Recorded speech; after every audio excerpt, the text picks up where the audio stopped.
ఎప్పుడూ కులాలు వర్గాల గురించి మాట్లాడటం కాదు, ఈ కలుషిత నీటిని ఎవరు తాగినా ప్రాణాలు పోతాయి. కనీస కామన్ సెన్స్ ఉండాలని మంత్రి దుర్గేష్కు deputy CM Pawan Kalyan class speaker. Godavari పుష్కరాల ఏర్పాట్లు చూస్తున్నప్పుడు జరిగింది ఈ సంఘటన. ఈ నీటిలో ఎవరైనా పుణ్యస్నానాలు చేయగలరా? కందుల దుర్గేష్, మీరు మంత్రి, మీరైనా పట్టించుకోవాలి కదా. పరిశ్రమలతో నిరంతరం యుద్ధం చేయాల్సిన అవసరం లేదు, చట్టాన్ని కఠినంగా అమలు చేయాలని పవన్ కళ్యాణ్ అన్నారు.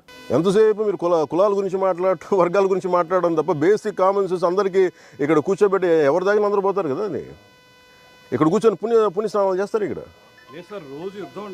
నో యుద్ధాలు అవసరం లేదు. It should be you are a minister, you are a cabinet minister, you have the responsibility. None can keep on questioning us. రమ్మని చెప్పండి, నాతో చెప్పండి ఆ మాట వచ్చి నాతో మాట్లాడమని చెప్పండి, నేను మాట్లాడతాను. I'll give them the right logic.